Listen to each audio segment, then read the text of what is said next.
بسم اللہ الرحمن الرحیم۔ اچھا، یہ لیکچر ہے آگے تفسیر کا بہترین طریقہ۔ تفسیر کا بہترین صحیح طریقہ یہ ہے کہ اول تو قرآن کی تفسیر قرآن ہی سے ہو، اس لیے کہ ایک بیان کہیں مختصر ہے تو کہیں اس کی تفصیل بھی ہے۔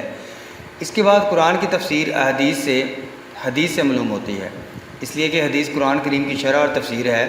بلکہ حضرت امام ابو عبداللہ محمد بن ادریس الشافعی رحمہ اللہ فرماتے ہیں کہ رسول اللہ صلی اللہ علیہ وسلم نے تمام احکام قرآن ہی سے سمجھے ہوئے ہیں۔ اللہ کا فرمان ہے، اللہ تعالیٰ کا، کہ ہم نے تم پر یہ کتاب حق کے ساتھ نازل فرمائی ہے تاکہ تم لوگوں کے درمیان اللہ کے سمجھائے ہوئے احکام کے مطابق فیصلہ کر سکو۔ خبردار تم خیانت کرنے والے کی طرفدار نہ ہونا۔ ایک جگہ ارشاد ہوتا ہے، ہم نے تو تم پر اسی لیے یہ کتاب نازل فرمائی ہے کہ لوگوں کے اختلافات کا تصفیہ کر دیا کرو۔ یہ کتاب ایمانداروں کے لیے ہدایت و رحمت ہے۔ اور ایک اور مقام پر ارشاد فرمایا، ہم نے ذکر کو ہماری طرف سے نازل کیا ہے کہ تم اسے لوگوں کو ہر بار پہنچا دو تاکہ وہ فکر کر سکیں۔ اچھا، تفسیر کا جو بہترین طریقہ وہ یہی ہے کہ لوگوں تک صحیح پہنچانا۔ تو سب سے پہلے تو یہ ہے کہ قرآن کی تفسیر قرآن سے ہی ہو۔ قرآن مجید میں جس طرح نبیوں کا ذکر ہے، نبیوں کا ذکر کسی ایک جگہ پہ کم ہے، کسی دوسری جگہ پہ زیادہ ہے، کہیں تفصیل سے ہے، کہیں مختصر ہے۔ اسی طرح کہیں احکامات ہیں، کہیں کم ہیں، کہیں زیادہ ہیں۔ تو ایک ہی چیز ایک جگہ پہ تھوڑی سی کم ہوتی ہے، کہیں اس کی تفصیل بھی موجود ہوتی ہے۔ اور قرآن کی تفسیر کے بعد قرآن کی تفسیر حدیث سے ہوتی ہے۔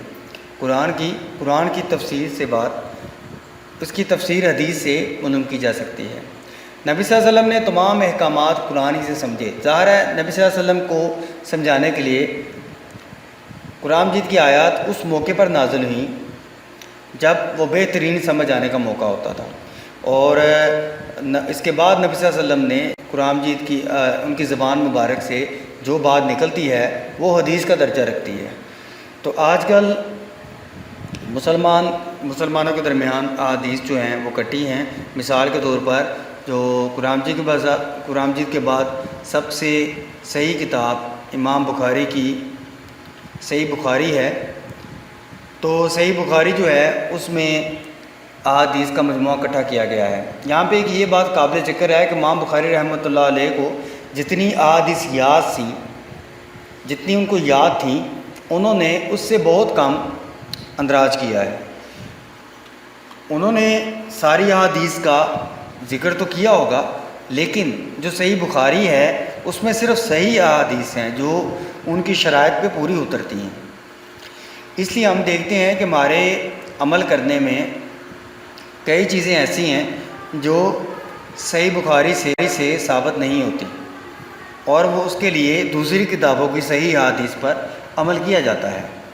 تو یہ انشاءاللہ زندگی رہی تو ہم اس کے بارے میں ڈسکس کریں گے۔ تو فی الحال یہ اللہ تعالیٰ کی ہمیں یہاں پہ تنبیہ ہے کہ تم لوگ خیانت کرنے والوں کے طرفدار نہ بن جانا۔ یعنی اگر آپ دیکھیں کہ ایک بندہ قرآن کا ترجمہ تفسیر غلط کر رہا ہے تو تم خیانت کرنے والوں کو یہ طرفدار نہ بن جانا۔ ایسا نہ ہو کہ ہم لوگ سنیں اور ہم اس کی نہ کریں، ایسا نہیں ہونا چاہیے۔ تو خیر قرآن مجید تو اس لیے اترا ہے کہ لوگوں کے اختلافات کا فیصلہ کریں۔ یہ ایمانداروں کے لیے ہدایت و رحمت ہے۔ اللہ تبارک تعالیٰ ہمیں اسے سمجھنے کی اور اس پر عمل کرنے کی توفیق عطا فرمائے۔ صدق اللہ العظیم، آمین۔